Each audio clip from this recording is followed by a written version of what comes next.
day 3, first panel of the day, pretty full house. Thanks for coming. For those of you that don't know me, I'm Chris Kennedy, head of Chris Kennedy Publishing, a former naval aviator, elementary school principal, now science fiction and fantasy, editor, writer, publisher, a little bit of everything. Yeah, something like that. We're here to talk about killing monsters and getting paid, and I will let the rest of my panel introduce themselves. I'm Larry Correia. I'm best known for killing monsters and getting paid. I'm a monster guy, that's what I do, and that's mostly what I write, and I love the topic. I am HP Holo, and I'm actually best known otherwise as E. Sky, author of Giant Robot Smut. But as HP Holo, I write the Monster Punk Horizon series, which is basically a love letter to all things Pokemon, Digimon, Monster Hunter, monster collecting, befriending, and killing series. My name's Jason Cordova. I guess I'm best actually known for military science fiction until I teamed up with Larry to write Monster Hunter. So with all of the different topics and genres and everything, why monster hunting? What drew you to killing monsters? Okay, so little backstory. So when I first started out, I was independent writer and trying to make my way in the world. And first book I ever wrote in college was a thriller. It was terrible. You'll never see it because it sucked. Don't worry, I took all the good parts out, put them in Dead 6. But so what it was is I was on a internet gun forum back in the olden days, and there was actually a guy who's here at this con who's also a writer now, goes by Law Dog back in those days, and he had started a thread. It was lines I'd like to hear in a horror movie someday, and there was a bunch of gun nuts making jokes about what would happen if horror movies starred our people. So I have 2 great loves in life at the time. It was 3, counting my wife. But guns, I'm a gun culture guy, and horror movies. I love low-budget horror movies. I love monsters. And so we all started cracking jokes about what would happen if horror movies starred a bunch of freaking hardcore gun nuts and us militant types. And it would be very different because most horror movies, people scream and run and get eaten. Our people would be like going to the gun safe, like, oh, which one are we gonna get? Because we've been preparing for this our entire lives. And he's like, oh, armored zombie bear. I got one for that. And we're like ready, right? And so we're gonna take the RPG. Yeah, and we're like, yes! And so we were inspired by this. We started all cracking jokes, and I was like, you know what? I'm gonna frickin' write this. And it was the second time I ever tried to write a novel, and that turned into Monster Hunter International. And the whole basic premise was my people, my culture, people who blow shit up for fun and profit, taking on monsters. And those all traditional Hollywood monster movies and folklore. And if you guys have read the series, I've drawn from literally everything. I mean, there is no well I will not tap. Well you will not plumb. No, and then so half the monsters are from folklore, movies, tradition, other stuff I just make up. A lot of things people think they're from folklore. That tells me I did my job. And a lot of times it's just coming up with something wild and crazy and sticking a name on it. As you saw yesterday, if you were on the Create a Monster panel. I was like, how do we say this in Swiss German? And he gave me an awesome name, like, boom, we got a new monster. I kicked the lights back here earlier too, so. I'm Portuguese, I talk with my hands. It's a violence panel. Yeah, so that's why for me, I'm a monster nerd. HP? I'm loosely on the opposite end of the spectrum. My formative creative years overlapped with the emergence of Pokemon into the pop culture zeitgeist. And my very first creative works were basically my own little Pokemon ripoff. And I loved making up my own little sets of monsters. And back then it was like we're going to befriend the monsters. And over the years I realized that I still continue to love those kinds of franchises. Now it's the Capcom Monster Hunter game. And one of the things I do as a writer is I love coming up with original ideas, but I also realize that I write best when I am paying loving homage to things. And so at one point I decided to sit down and write a series that was a loving homage to all these things that affected my writing. especially affected my early writing, and the Monster Punk Horizon series came out of that. Now, Monster Punk Horizon is not as heavily Pokemon influenced as it is Monster Hunter influenced, and Capcom Monster Hunter I had to specify for this panel. I'll tell you, that video game has complicated my life. Yeah, I had to. Because in 2007, when I came up with Monster Hunter International, which is the company name, 2007 nobody in America had heard of that game, right? But a few years later, I'd blown up, but that game had blown up super huge in America, and so I've had so many people mistake the two, and it's like, holy crap, that is confusing as hell for a lot of people. In my house, we read both, because we both love your stuff, and we both play Monster Hunter a lot, and we always have to specify, and sometimes the context clues are obvious because we're talking about specific monsters and whatnot. When the Mila Jovovich movie came out, I had like 6,000 messages from people. Is that you? No. Is that no? Is that no? Still no. The main cultural is the wrong word, but the main fan way in which the Monster Hunter Capcom series influenced my writing is the way the fans approach the monsters. And fans of the series all have their favorite monsters and they love them to death, but they also very much take this, I'm going to hunt this thing that I love and make a hat out of its skin kind of thing. Because you hunt the monsters and you build armor for specific goals in the game. And I took elements of that and incorporated that in the series, so they hunt specific monsters to get specific buffs. But I also just like making up monsters. Like, it's so fun.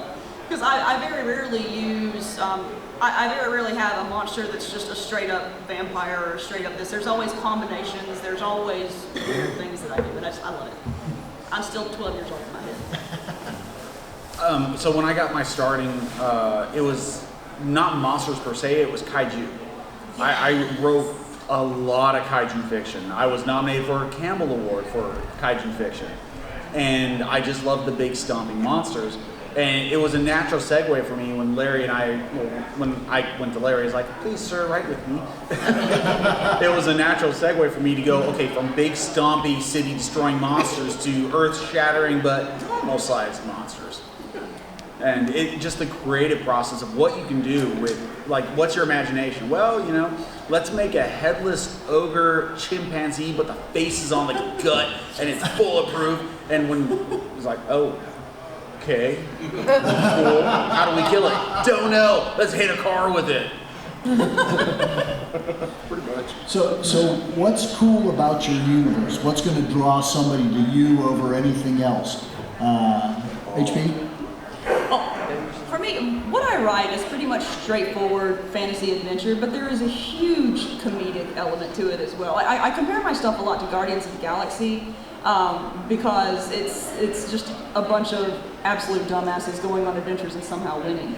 But I really enjoy writing character banter, and I really enjoy writing world building. And so if you like either of those things, I go ham with it. The plots are very simple in this series. The plots literally come down to, oh my gosh, there's a monster. We gotta kill the monster. But the characters, the way they go about it, is absurd and hilarious. And the monsters are fun too. Sometimes they befriend the monsters, sometimes they kill the monsters, sometimes the monsters are kaiju. I include a lot of different kinds of monsters in this series. Jason? Well, I literally just stole everything Larry had already done. So, I mean, and then I was like, hey, let's put a South American twist on it. Cool. For me, they come for the violence and stay for the characters. So Monster Hunter International has gotten really big. Like, I mean, you guys have seen it. It's gotten really big and it's done really, really well. It's a big, well-known series. But I think the reason it's got staying power is because it's really neat people. It's really cool characters. It's people that you guys feel like you could relate to. Best compliment I get is people are like, I feel like I could talk to this guy standing in line at the grocery store. Like, this is a real person. And I think the reason Monster Hunter is so successful is because we all want to blow up monsters. And Monster Hunter International is the setting where you guys can see yourselves doing it. Mm-hmm. You know, because it's just regular people who have blundered into this world, and now it's their career. You know, and so regular people are like, I could do that. I could blow shit up for a living, and that's awesome. I could fight the forces of evil and collect an awesome paycheck. And that's just a really cool thing. So you were talking about getting started, and you had this arsenal of things and weapons, and so how do you arm your people and yet keep them from walking around like an arsenal themselves? How do you incorporate the gear? I wear a lot of baggy shirts. Okay, dead ass serious. So the other day I went to a concert, and there's obviously metal detectors and stuff. So at the concert, I wore like a normal size T-shirt, right? And they took pictures of me and my kids at the concert. And they're like, "Wow, Larry, you've gotten so skinny." I said, "Oh no, actually, that's what I'm actually not that fat. It's just that I dress to carry a lot of guns." No, okay, so being a weapons aficionado before I was a writer, it was like peanut butter and jelly, it's like peanut butter and chocolate putting the guns and monsters together. Two great tastes that taste great together. Yeah, so I was the first guy, I think, that came from my kind of background who wrote like monster adventure fiction. And some of the best compliments I get are from guys who really know their stuff, who are like, "Yeah, that's how we would do it," or "Yeah, that's accurate." If I screw up a gun thing, or a weapons thing, or a tactics thing, I never hear the end of it, because my audience is like, they know their stuff, right? I was telling somebody yesterday, I was literally the best-selling author in Baghdad. So my readers know their crap, so I have to do a lot of research to not screw up, and I have screwed up. But luckily, 99.9% of you haven't caught that. All right, so I'm not going to out myself. So I think a big part of like the success of my universe is like coming up with ways that people would actually, fight back. And a lot of times it's traditional weaponry, but other times it's farm equipment or snow plows. I got a scene in an upcoming with a track hoe. Okay, track hoes are actually really cool if you ever used a track hoe. And so hitting a monster with a track hoe is actually pretty neat. And so there's all sorts of stuff you can do. I've actually had stuff that we've come up with in role-playing games. Carrie's back here, and I think he might have been in this role-playing game where somebody flubbed a hand grenade toss, and then somebody else jujitsu threw the monster on top of the hand grenade. and then they wound up riding the monster during the explosion. And so I actually did that in Monster Hunter Guardian later. And so like the ideas are everywhere, and just incorporating like really creative use of violence into the books is a lot of fun.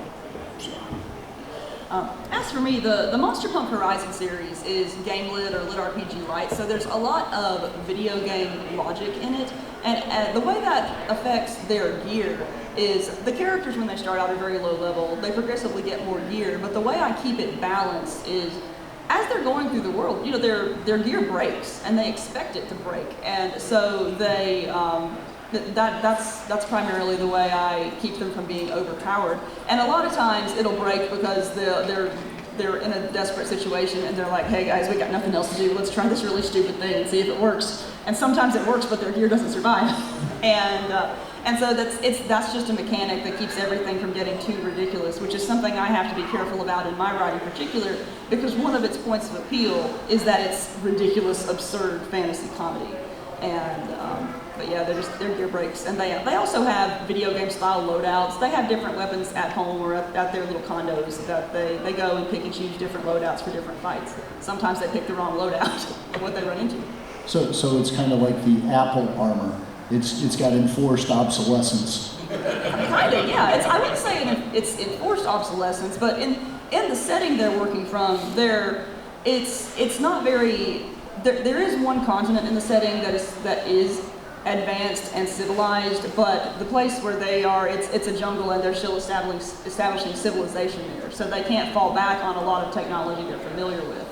They just have to use what's around them to build their weapons, to build basically build everything. They're master improvisers, and that's another thing that balances it out. Jason? So Larry can verify this. I'm not really a knowledgeable gun guy. So when we were doing Fever, one of the things that I was telling him, I was like, I don't know guns as well as you, so maybe like we can focus on the brain power of the team and how they have to not only like outgun the monsters, but outthink them as well. Because sometimes guns don't always work, even excessive amounts of firepower. Yeah, we have some bulletproof stuff in there too. Yeah. So, and I've done that in some of my other books too, where, okay, yeah, we just hit that thing with a cruise missile, and I think we chipped a nail. How are we going to do this? If you guys read Fever, there's some bits. So a lot of times the way, actually I love collaborations for this reason, because the two of you together will come up with stuff that you would not come up with on your own, right? So at one point we did need a magic weapon to inflict. Who's read Fever? Oh, okay. So, okay. All right. So I'm not going to give too much away here. But towards the end, we needed a magic weapon to inflict some damage on a magical creature that guns ain't going to do shit, right? And sorry, there's kids here. And so we're going back and forth. We're like, maybe we should hey, we have invoked other magic items that have showed up in the series, and so we actually went and borrowed one that previously Ed had used in the future, and we gave it some backstory of where it came from, Chloe's mom, which people were like, what? And then how we delivered it was so she asks, basically the god of smoke and mirrors, hey, you give me a hand. Eagle delivers it. A freaking eagle flies by and drops a magic dagger for her. And so we had it was like ancient Aztec freaking Amazon delivery, and it's funk. Yeah, I don't think anybody had caught the Amazon delivery pun that we slipped in there. We did. Because nobody's pointed it out. That was awesome. Yeah, so it's another perk. I gotta say, another perk of this being me. The perks of being me. Okay. I don't get greedy on this, because you do you can write stuff off for research purposes. Okay, so I can't write this off every gun I buy, because I buy too many guns. But if it's very specifically for research purposes, like Abomination 2, which is coming in the next book, I very specifically, went and bought one. And it was shooting the hell out of it for research purposes. And I can argue that to an IRS auditor, is this is in the book, very specific. This gun is a main character. So I got me a Genesis 12. It's pretty freaking badass. I had mine before John Wick. Okay, so how do you keep the monsters fresh and exciting, the combat, without turning it into just complete slaughter porn? Or is it slaughter porn? Sometimes it is slaughter porn. Okay, so into Monster Hunter Alpha, the Volkodlak fight with the snowblower, that's slaughter porn, right? So it depends. So sometimes you want to have a fight, you want to mix it up. Okay, that's the key, is you don't want to have too much samey, right? So sometimes it's going to be a horde. That's the question. How do you keep elevating it to? So sometimes it's going to be a horde of monsters. Sometimes we're like target-rich environment, right? Sometimes it could be a slow creeping menace. Other times it's something fast and scary. Mix it up. Mix up your you always hear in movies set piece action scene. Okay, change your environment. A fight in one place is going to be wildly different than a fight on a boat. Very different than a fight in the snow. Very different than a fight in a high-rise apartment. Very different than a fight inside a helicopter. Very different inside a fight in a crashing C-117 or C-17. Very different than a fight on a train. Train fights are great. But you mix this stuff up. I've had train fights, subway fights. Big monsters, small monsters.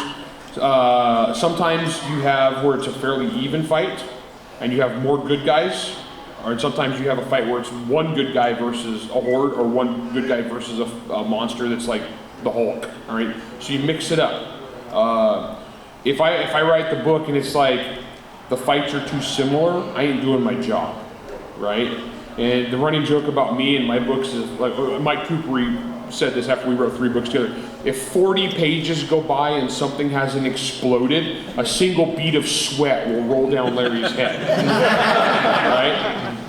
Because that means I got to blow something up, because I figure you guys are getting bored. If I'm getting bored, you guys are getting bored. Oh shit, I got to blow something up, right? So, yeah, that's how I roll. I just try to constantly come at them at different angles.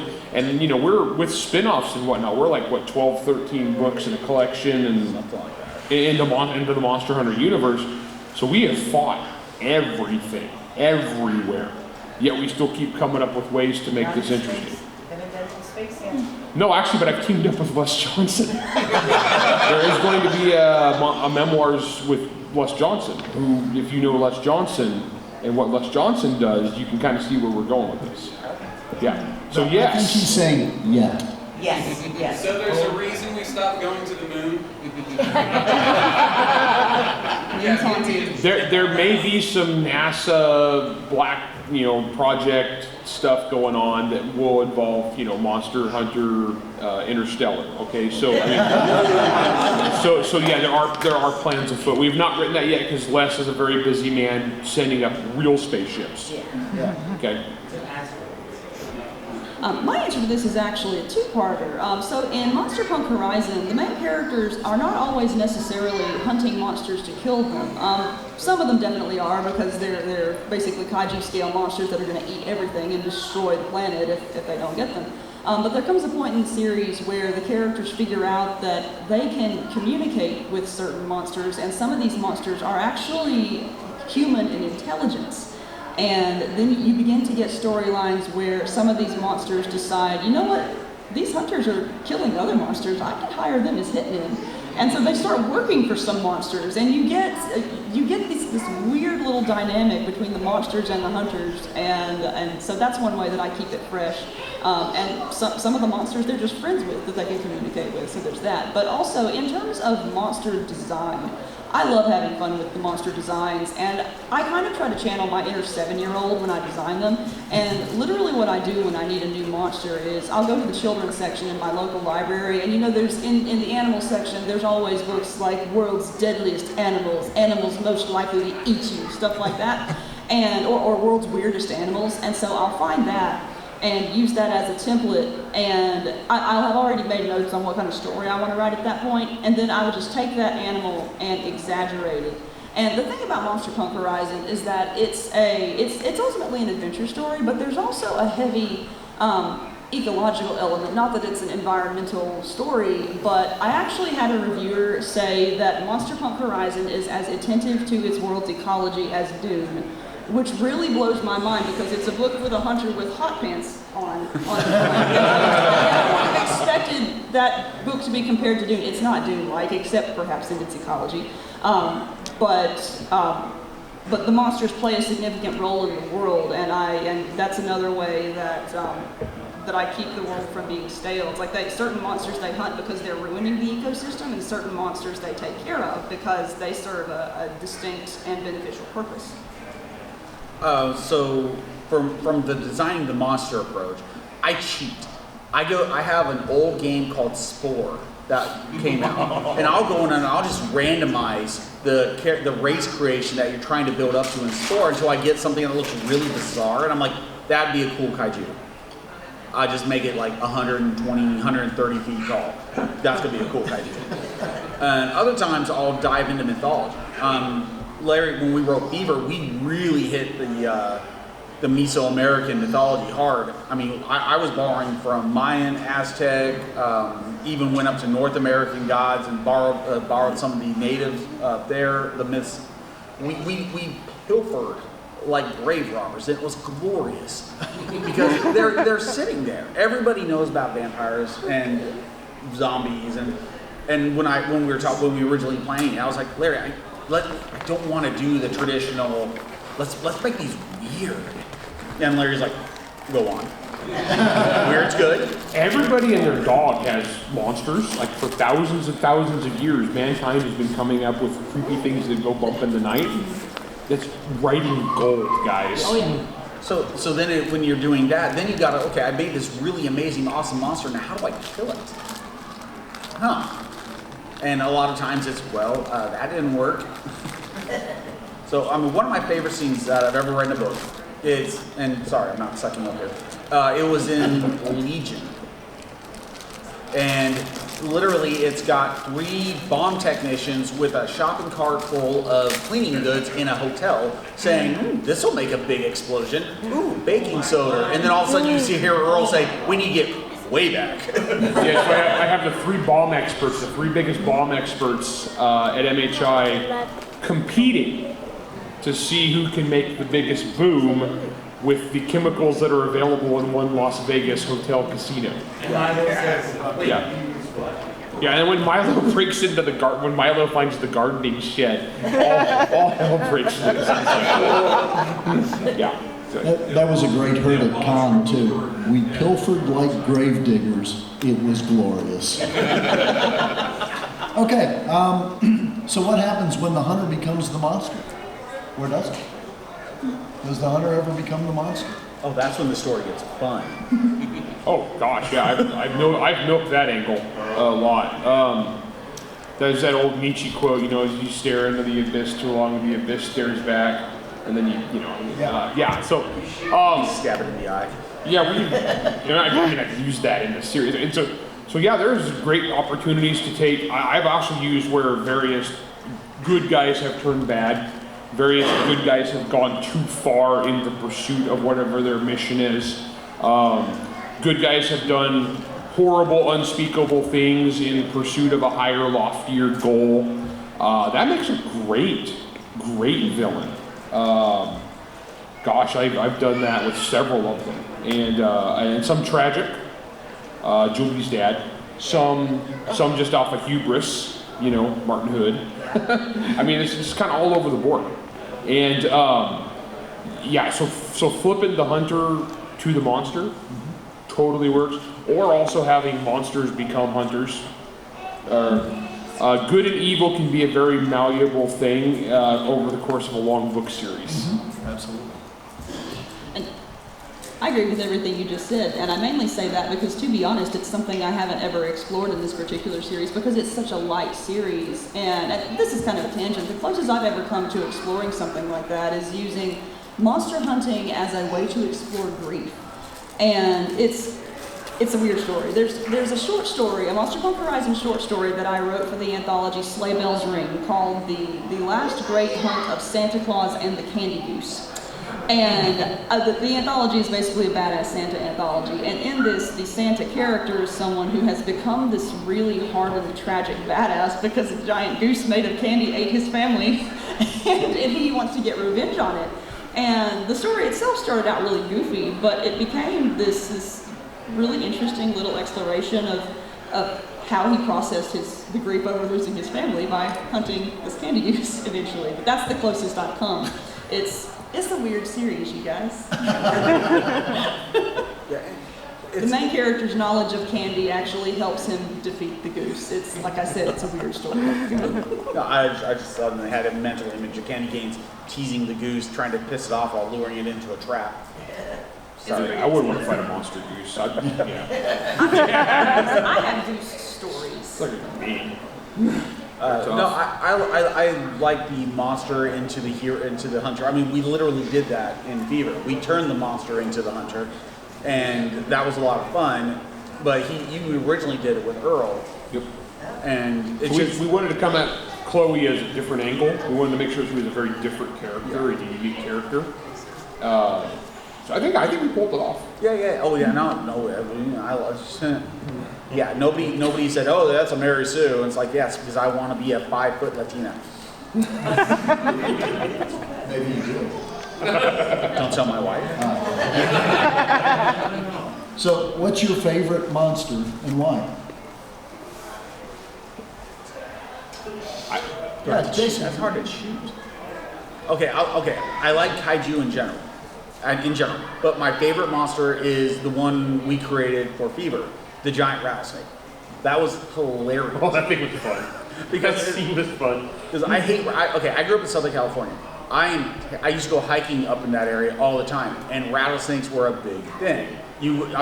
Literally, you just sit there and you hear this, and it is the most terrifying thing because you don't see it, but you hear it, and you know it's really close. You're within 3 feet if it's starting to rattle. But you can't see it because it blends in perfectly. And so you're like, okay, which way do I step to back away? Which way did I just come from? They terrify me. So when we got to blow up a rattlesnake, a giant rattlesnake kaiju, it was like, okay, yeah, this is a little bit of revenge, but... And the eating it bit was because where I grew up, we had a lot of guys that were, we had a lot of Mexican people from Sonora.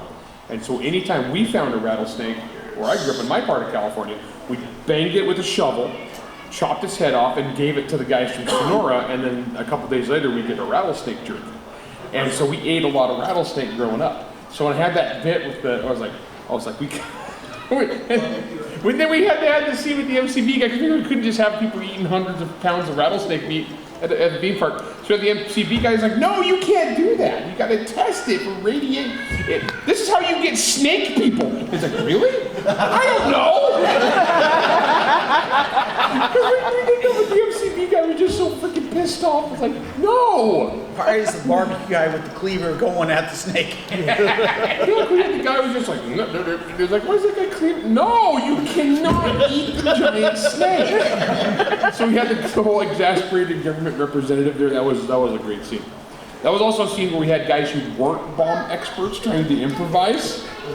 I have an idea. It's a golf cart, chicken guts, and a lot of explosives. You drove up here from LA in a death trap with a trunk full of explosives. I wish I'd known. I would have ridden So with when you. Justin sets the roll of toilet paper on fire, that's the detonator. He's gonna huck a flaming roll of toilet paper in a bomb. I was like, that ain't gonna work. But in the desperation of the moment, that's like the courageous thing he's doing, and it's like, it doesn't work. Just like bounces. You get like he's keeping the road. He's a little. And then afterwards, the roll of toilet paper's still there, like half burned. You know? Yeah. So that was a fun one. Yeah, that's been my favorite monster. So That was a good scene. Are we just talking monsters that we've created or monsters in other fiction as well? Yes. Created monsters. So both? Okay. Whatever you want. Okay, I'll do both things. So in terms of monsters in my own fiction, if you've read Monster Punk Horizon, there's a little creature called Dragon Pig, which is a little football-sized pig that has dragon wings and a real attitude. And I tossed this character in just because I needed a fun little joke in book 1, and found a use for him in book 2 that is entirely spoilery, but you've read book 2, I see it, yes. So it's that character has a wild and insane twist that I did not anticipate as I was writing the story that made Dragon Pig my favorite character in the entire series, to be honest. As for monsters in other fiction, I'm a huge Monster Hunter fan, and I actually honestly had to spend the past 5 minutes thinking through the entire Monster Hunter pantheon, but I eventually had to land on Anjanath. And the reason why I love Anjanath is because Anjanath feels like it was designed by a 7-year-old, because it's a giant red T-Rex that breathes fire, shoots out snot, and whenever it gets really mad, it has these little butt fins that fly up. And it's the most absurd little design, but it makes me feel like a kid whenever I see it attack, because it's just so silly, and I love it. It's a sheer delight. And that's true of a lot of the Monster Hunter designs. Like, you get the impression that the design team has kids and asks their kids what they think of these monsters before they put them in beautiful high-def. I get asked this a lot, but honestly, it's really hard because that's like asking me my favorite kid. But I've actually been asked that on other panels here, and my go-to answer is actually Mr. Trashbags. Okay. But there's actually logic behind this, because Mr. Trashbag represents a lot. So he's like, it's a monster I stole from Lovecraft as the Shoggoth, right? Which is just a giant, destructive, super blob monster, right? But I took Mr. Trashbags and gave him a distinct personality. And he's so freaking funny. He's also kind of wholesome, is the thing. And so we've got like this like almost Calvin and Hobbes relationship between young Julie and Mr. Trashbags. Then it's like an element of tragedy to it. And then when we bring Mr. Trashbags back, we actually had like miniature Mr. Trashbags, and it got even crazier. And so Mr. Trashbags to me is just this great monster, because it's like the entire cycle of everything you can use a monster for. He's terrifying, but we also hilarious and goofy and distinct, and almost killed my freaking narrator. Poor Ollie Wyman had to do a scene from Mr. Trashbag's perspective, and he said he drank a fifth of scotch afterwards to help his throat after doing the Mr. Trashbag scene. So yeah, that's probably my single favorite. Okay, so I'm sure we all want to know, who's your favorite child? No. Just kidding. Depends on the day of the week. Yeah. All right, well, you've been a great audience so far. We've gone about 35 minutes, and I wanted to turn it open for some questions from you. You there, and then you. Speak up. Bert and Heather Gummer from Tremors. Hashtag goals or just first step? First step. I got a lot more than Bert Gummer. I've seen it. Yeah. Bert's rec room is nice. Yeah, sorry. All right. How do you deal with power creep when you're dealing with monsters? Like, so if you keep going up and up and up in the novels or even the games or the books, how do you drop it down and then go back up and still keep your characters engaged? Okay, that's a really good question because I mean, you think about it, in book 2 of Monster Hunter, or book 1 of Monster Hunter, we nuke a god. We nuke an elder god. Where do you go from there? Right, and then book 2 we obliterate it with a basically super doomsday weapon designed by Isaac Newton. Okay, and that was book 2 of the series. And so yeah, the power creep's actually interesting. And but you notice how I bring it back down. In book 3, it was one town trying to survive a zombie werewolf invasion, right? So the key is stakes for the characters. So every single book can't be about something trying to blow up the entire world, but it's got to be something that threatens the stakes. So Guardian goes back to down just like one kid.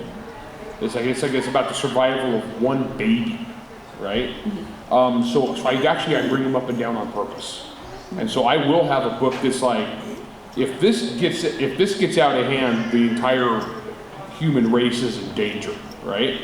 But then the next book I'll just bring it back to one town in Michigan.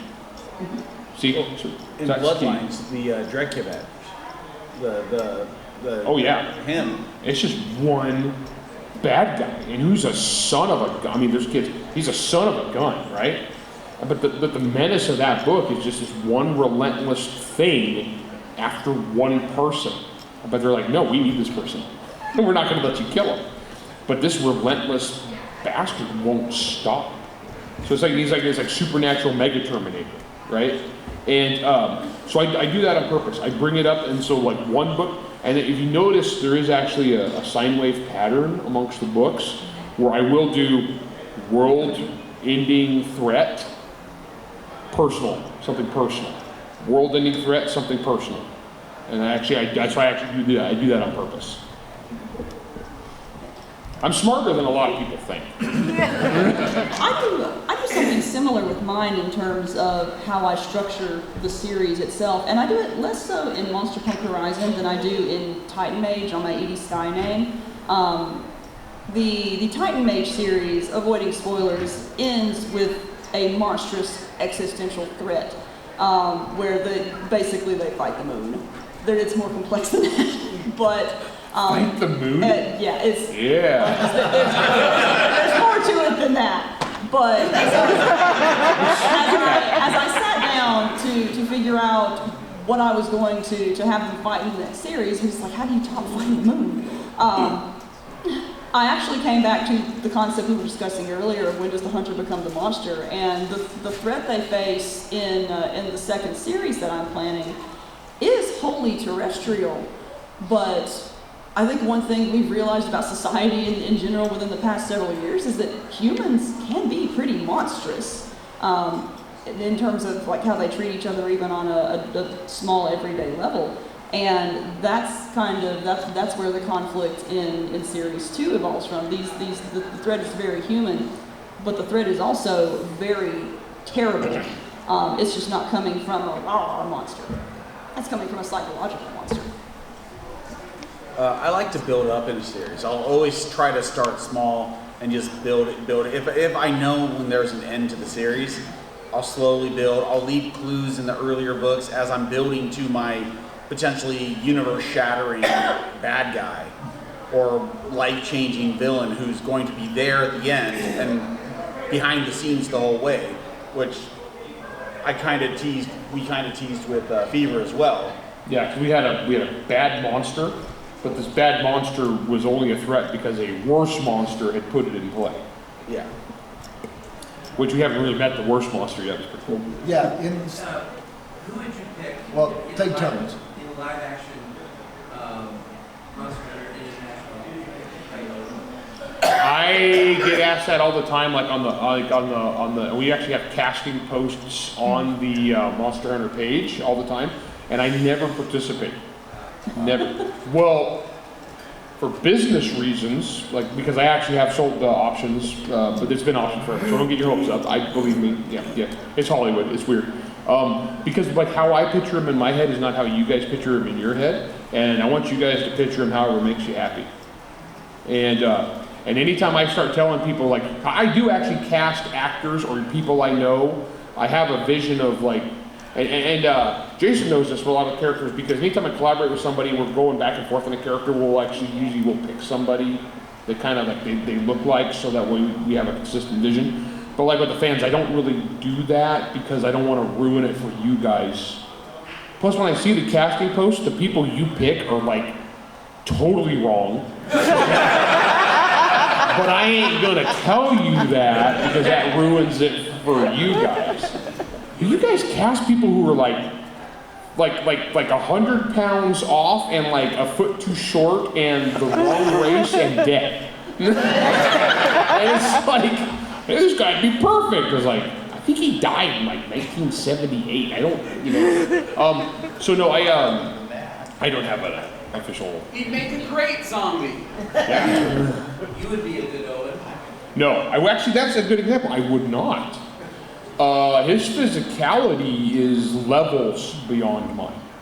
Like, this is a dude who flips 500-pound tractor tires for fun. You know what I'm saying? So his physicality is like way off of mine. Plus he's like 20 years younger and half Polynesian.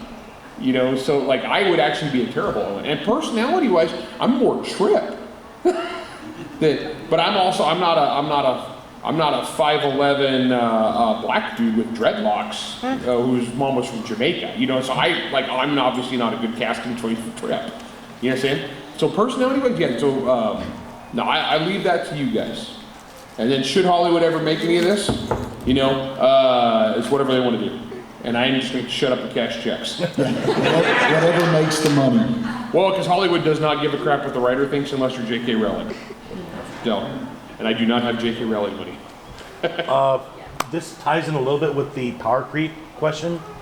How do you focus on the profit side? You know, the profit margin. Hey, we have to fight this monster. We have to use these rare elements in our weapons, or these really big, emphatic weapons.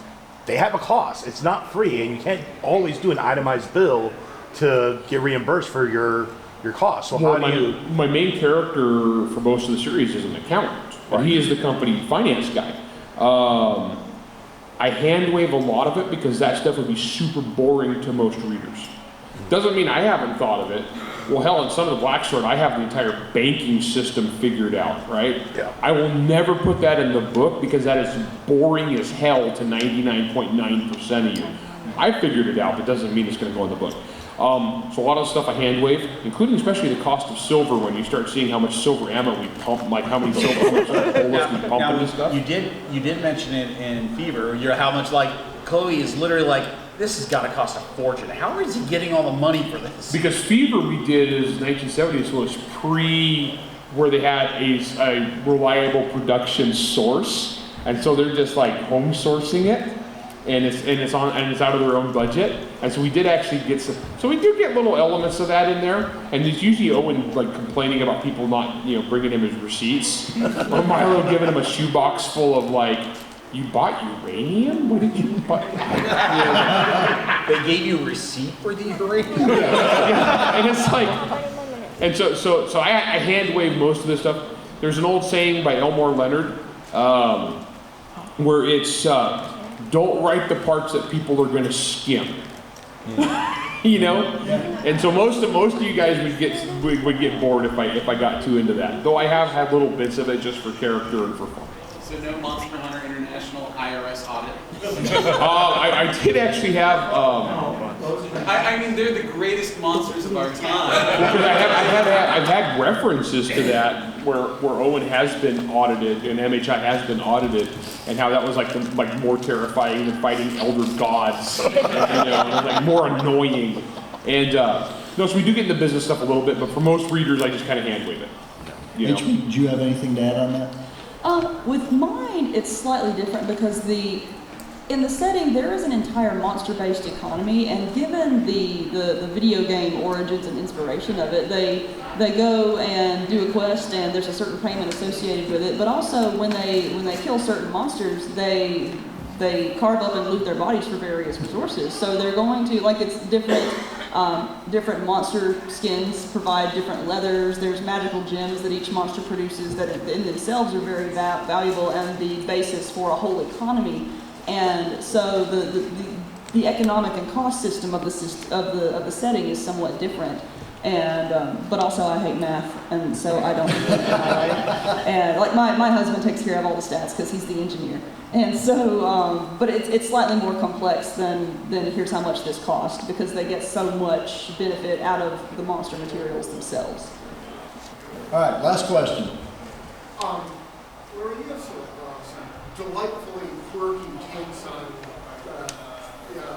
old tropes like the elves and the gnomes and so on.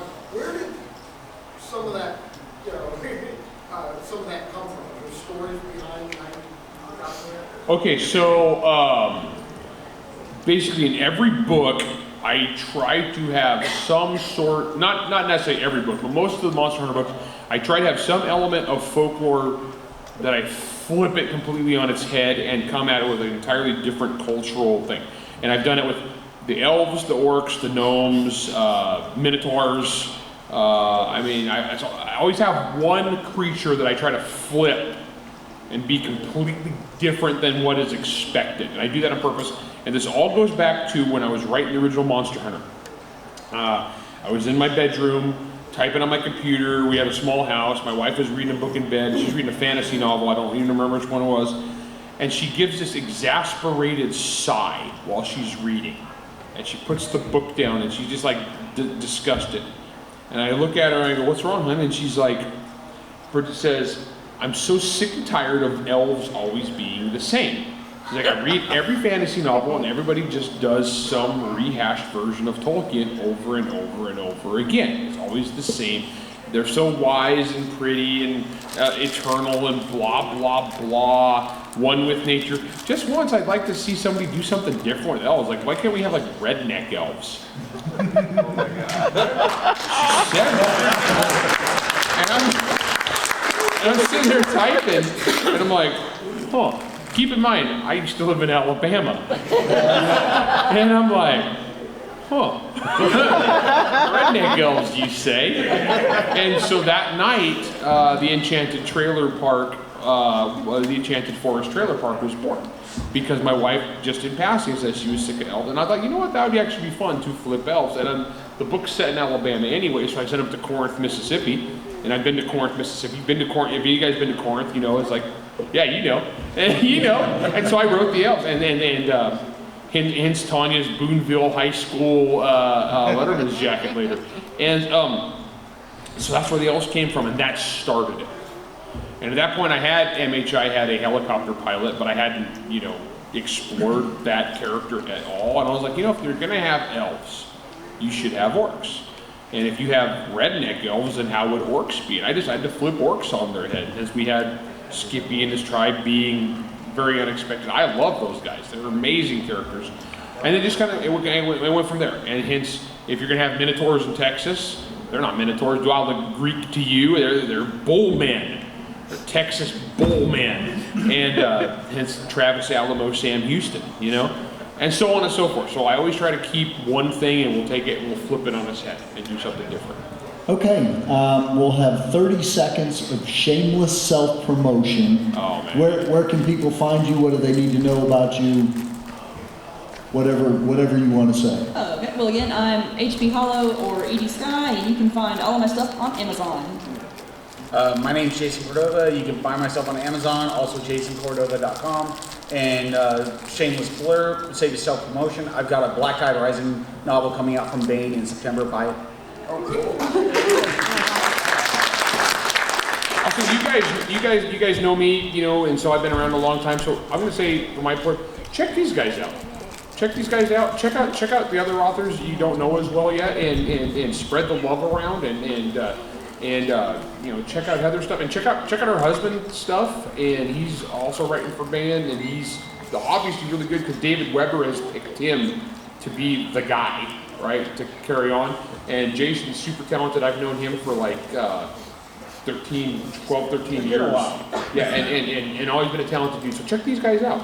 And check out Chris Kennedy. Because Chris Kennedy Publishing has a ton, I almost short. I write for him as well. They've got a ton of stuff from a lot of different authors. He's published my daughter. He's published stories by my daughter. I've published you. Yeah, and actually, so we'll plug Tales of Valor.